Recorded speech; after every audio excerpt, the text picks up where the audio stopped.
Pendant que le monde entier suit les événements en Ukraine, discute des énièmes plans de paix et compte les pertes, au large des côtes de la Grande-Bretagne se déroule un tout autre drame, silencieux mais non moins sinistre. Le tabloïd britannique The Sun, connu pour son amour des gros titres, a cette fois vraiment touché un nerf sensible. Selon leurs informations, le sous-marin russe Krasnodar de classe Varshavianka a été détecté dans la Manche, à proximité immédiate des côtes du Royaume-Uni et de la France.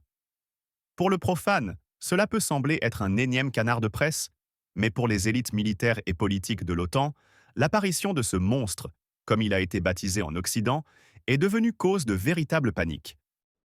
3 jours de surveillance, réunion d'urgence, alerte au niveau de toute l'Alliance, tout cela à cause d'un seul sous-marin qui naviguait même en surface. La question se pose naturellement. Pourquoi une seule sortie de sous-marin devient-elle prétexte à une telle hystérie? De quoi Londres a-t-il vraiment peur?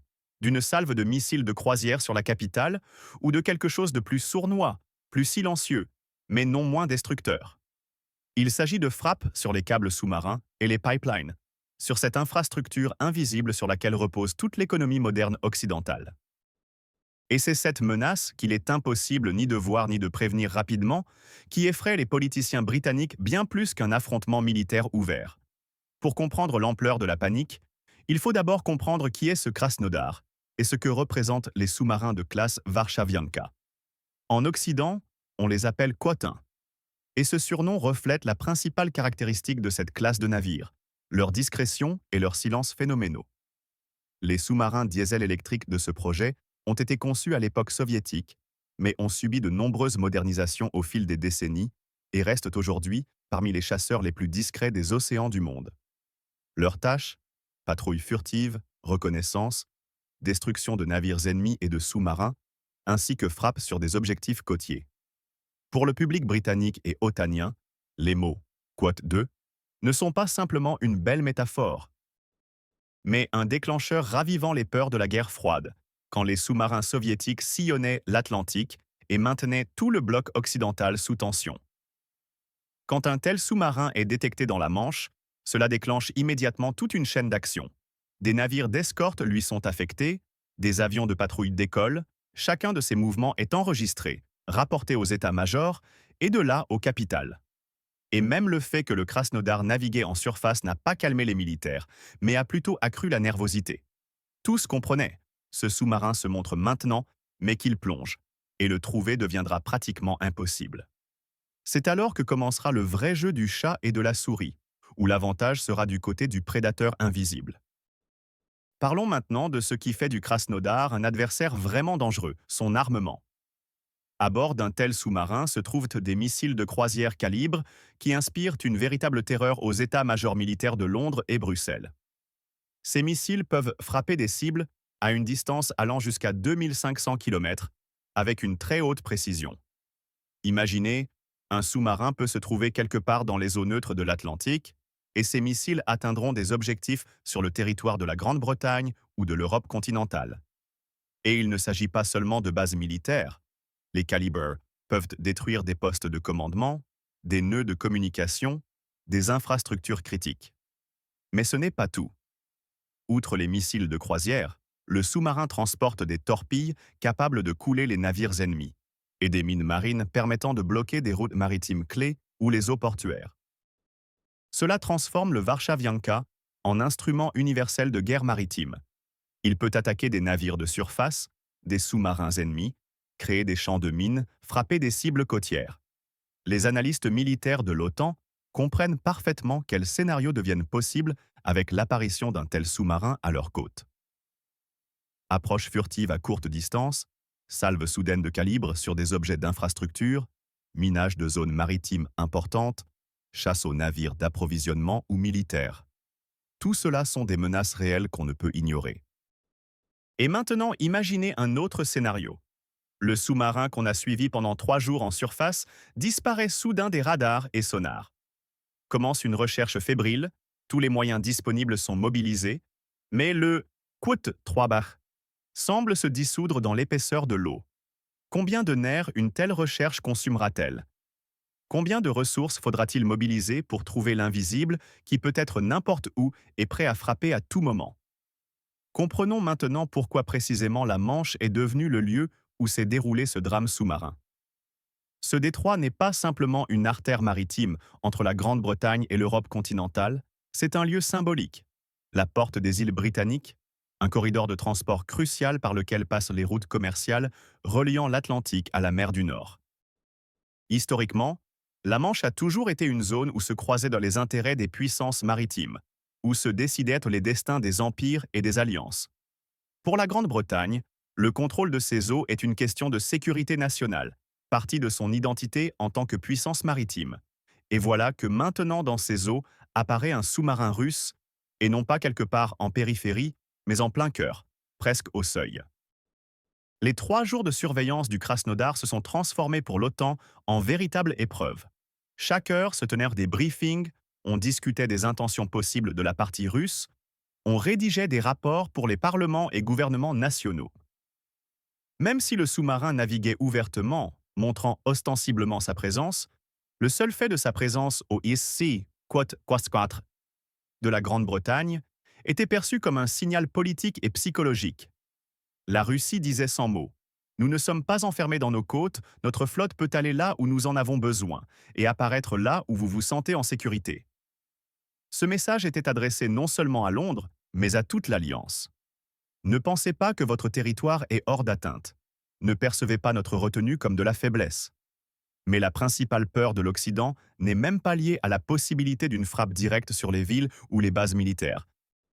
Ce qui effraie vraiment l'establishment britannique et le commandement militaire de l'OTAN, c'est la menace pour l'infrastructure sous-marine, les câbles de communication et les pipelines qui parcourent le fond de l'océan et relient les continents.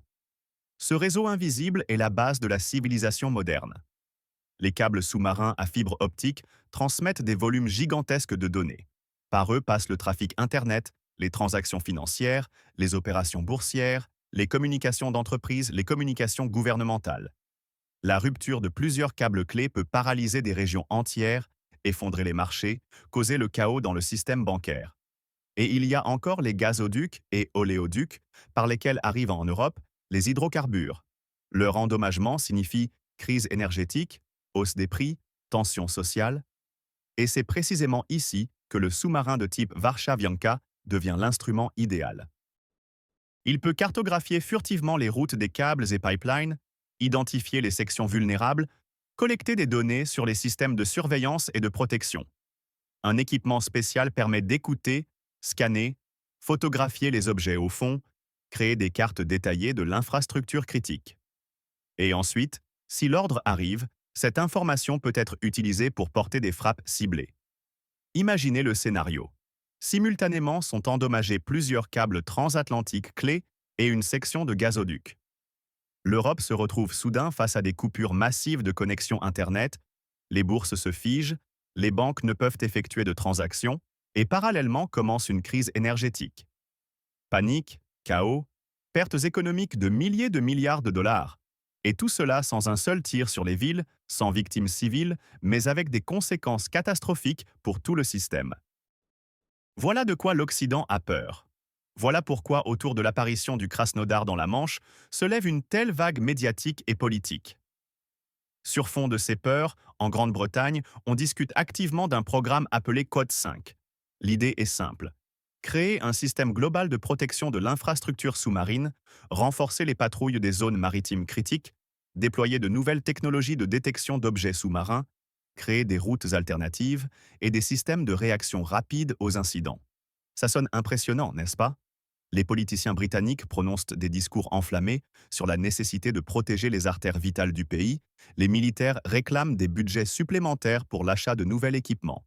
Les experts dessinent des schémas de défense à plusieurs niveaux. Mais voici le paradoxe. Même au Comité parlementaire de sécurité nationale, on reconnaît qu'il est impossible de se protéger complètement des actions de la flotte russe. L'océan est trop vaste, les communications sous-marines trop nombreuses et les sous-marins modernes trop furtifs. On peut augmenter le nombre de navires et d'avions de patrouille, on peut placer des capteurs acoustiques au fond, on peut créer des systèmes de surveillance, mais tout cela ne donne pas de garantie à 100%. Un sous-marin habile trouvera quand même un moyen de passer inaperçu ou d'agir dans une zone où le contrôle est affaibli. Alors pourquoi tout ce bruit autour du bastion atlantique? La réponse se trouve dans le domaine politique. Il faut montrer l'activité aux électeurs, justifier les dépenses colossales, attiser la peur de l'ennemi extérieur pour consolider la société autour du gouvernement. Si les auteurs même du programme reconnaissent qu'on ne peut se protéger à 100% de la flotte russe, que reste-t-il? Sinon les déclarations retentissantes, les belles présentations et la démonstration d'une activité intense. Regardons maintenant la situation du côté russe, car sans cela le tableau serait incomplet. Moscou a prévenu pendant de nombreuses années de l'inadmissibilité de l'élargissement de l'OTAN vers l'Est, des risques d'approche de l'infrastructure militaire de l'Alliance des frontières russes. Ces avertissements ont été ignorés. L'un après l'autre, les pays d'Europe de l'Est et des pays baltes ont adhéré à l'OTAN. L'Alliance a déployé près des frontières russes des systèmes antimissiles, des bases militaires, des groupements de frappe.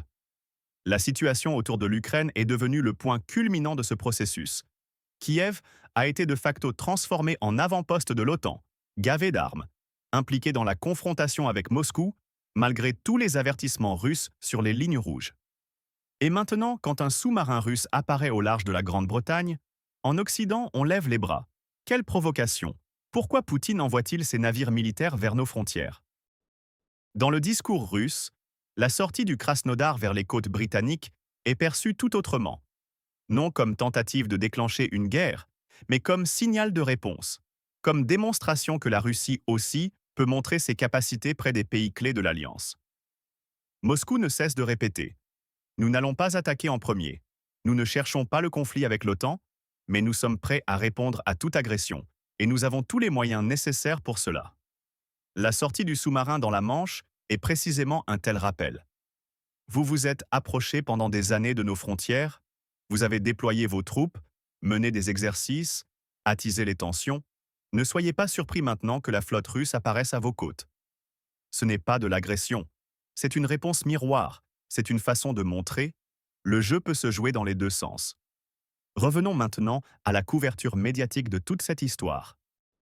Car c'est là que se trouve encore une autre couche importante. Les tabloïds britanniques, menés par The Sun, alimentent les peurs du monstre des profondeurs et du trou noir capable de tout engloutir, dépeignent des tableaux apocalyptiques de la menace russe, effraient les lecteurs avec des scénarios de frappe soudaine. Les titres deviennent de plus en plus criards, les images de plus en plus sombres, le ton de plus en plus hystérique. Et ce n'est pas un hasard. Une telle présentation sert des objectifs bien concrets.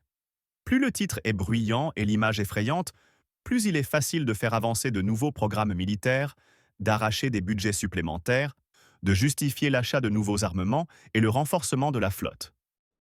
L'image du sous-marin russe avec des calibres à bord, se cachant dans les eaux sombres de la Manche, se transforme en illustration idéale pour les politiciens qui ont besoin d'argent et de pouvoir, sous le slogan de lutte contre la menace extérieure. Le schéma est rodé depuis des décennies. D'abord, on gonfle la peur, puis on propose une solution nécessitant des investissements de milliards, et ensuite la société, effrayée par la campagne médiatique, accepte sans broncher ses dépenses. À qui profite que chaque sortie d'un navire russe soit présentée comme le début quasi certain de la Troisième Guerre mondiale? Au complexe militaro-industriel qui reçoit des commandes de nouveaux navires et systèmes de détection. Aux politiciens qui, sur la vague de l'élan patriotique, renforcent leur position. Aux médias qui gagnent de l'argent sur les clics et les vues.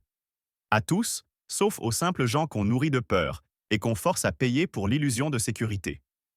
Mais derrière tout ce tapage médiatique se déroule un processus plus profond. Un dialogue caché entre Moscou et l'Occident, un échange de signaux qui ne passe pas par les canaux diplomatiques, mais par la démonstration de forces militaires.